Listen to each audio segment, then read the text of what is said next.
going on, MMA fans? I'm back to do my Dream 10 review video, as promised. Apologize about it being late. Had a lot of stuff going on. Real quick, this review video is sponsored by FightersKO.com. They do a lot of great content with MMA, as well as prediction videos from guys here in the MMA YouTube community, as well as myself. So make sure you check out their website. They do a great job. This was a crazy night of fights. This was a card that really reminisced to me Pride 33 and left me speechless just about what went down and how it went down. I'm going to go over the fights that I did predictions on. First fight of the night was Hayotamaha Sakurai taking on Marius Zamroskis. Like I said in my prediction video, both these guys are entertaining. Zamroskis definitely is entertaining. He had, the Fight of the Year candidate with Ross Mason a while back, where he ended up, finishing the fight in brutal fashion with the flying knee. Sakurai is always a dangerous guy at welterweight. He's always, someone that can take the fight down. He can finish you there. He can finish you on the feet. This fight was back and forth in the beginning. Zamroskis had the better of the combinations, though, and looked very, very technical compared to how he's looking in the past, with being a brawler. He ended up opening up a cut under Sakurai's left eye. The ref stops it. Doctor checks it. They come back out. Zamroskis throws a left high kick where it almost looks like Sakurai might have been going for a takedown. Drops him, finishes him in the first round via a TKO. Zamroskis was put on his back, but, man, he was able to get back to his feet. He showed, throughout this tournament, not only in this fight, but in other fights, as well as the Akimoto fight, the ability to get back to his feet very, very well. And it looks like he's really been working on that. In the next fight, Andre Galvao taking on Jason High. This fight was back and forth. Galvao in the first round was actually able to get Jason High down to the ground, worked different positions, had the body triangle, was going for rear naked chokes. High did have some good combinations in the beginning. In the second round, High just worked Galvao on the feet, would not go to the ground with him, kept making him stand up, dropped him at least once in that round. I know he dropped him once, I believe, in the first round as well, and was just working him on the feet, hurting Galvao. This fight goes to a decision, and Jason High pulls it out via split decision. Very, very close fight.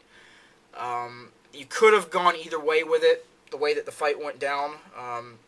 And if it would have been 3 rounds, I think Galvao probably would have pulled it out. But based upon the Dream and the Pride scoring system, the judges saw it more along the lines of High winning the fight, and he wins the fight. So congratulations to him.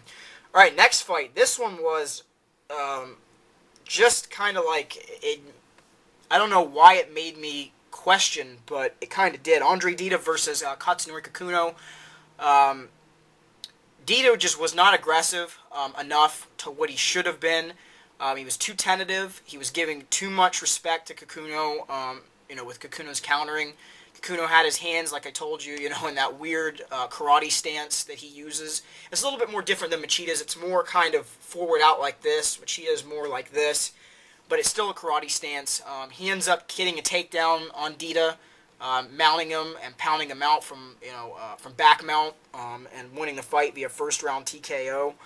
Dida did have a nice right counter by catching a leg that he dropped Kikuno with, but just wasn't aggressive enough. It showed in the fight. Kikuno goes on to win, continue his win streak, and continues to look impressive, so congratulations to him. All right, next fight, Paulo Fio taking on Melvin Manhoff. This one started out with Melvin Manhoff hurting Paulo Fio bad for the first minute and I would say 20 seconds. Just teeing off on him, hurting him real bad. Ended up dropping him.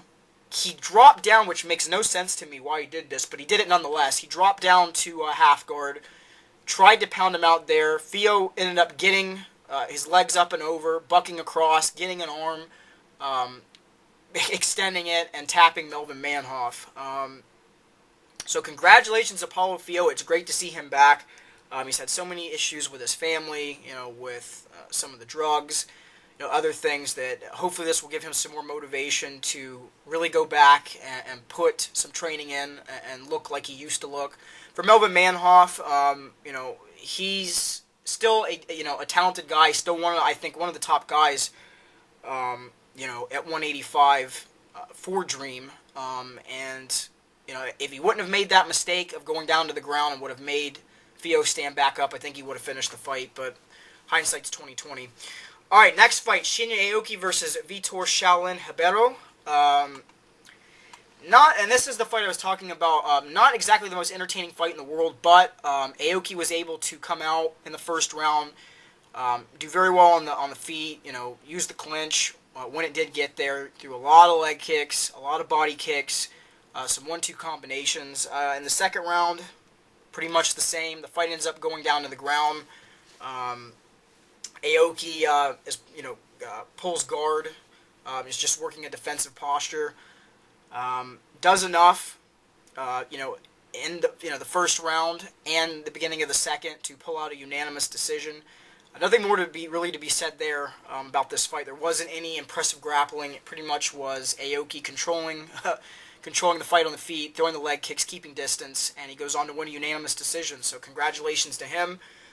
It'll be interesting to see who they give him next. All right, on to the main event. Jason High versus Marius Zamroskis. What went down in this fight will not only be remembered this year, but probably be remembered for a while, because Zamroskis just, amazingly did some crazy stuff on the feet, was, working some good striking, but more so than that, there was a takedown that Jason High went for. It was right around, I'm trying to remember because I know Karsten was talking about it. Me and him had talked, the morning after this happened, or not the morning after, the afternoon after. Around, I think it was about 9:40, 9:39, somewhere in that range. Zamroskis used what I would call a BJ pin takedown. BJ pin takedown defense on crack. Unbelievable. I don't know how he did it, how he did that, balancing on one leg. Got the fight back down, back up to his feet. He ended up getting, he did end up getting taken down, but ended up getting back to his feet again, which he's done throughout, like I said, throughout this tournament. Very, very well. Comes forward on Jason High. 1-2. Jason High ducks. He throws the right high kick, drops him, knocks him out cold on his feet. Throws the right hand, wasn't necessary, but throws it anyways, catches him again, drops him on the ground, and Marius Zamroskis wins the welterweight Grand Prix. Wow. No one saw this coming. I didn't see it coming, and like I said, this really reminded me of Pride 33, the way it went down with the upsets. This is a guy that everyone needs to look out for. He's definitely dangerous, and if he continues to progress with his takedown defense, he's already a decent grappler. Which people don't give him enough credit for that. But if he continues to progress with his takedown defense, it's going to be a scary dude. And he could be a guy that goes on a run over in the welterweight division over there. So look out for that. I will be back here in the next day or so to do my Affliction Trilogy predictions and also my other predictions for the events coming up. Make sure that you check those out. And make sure you check out my sponsors on the description side. And on that note, you guys, have a great day.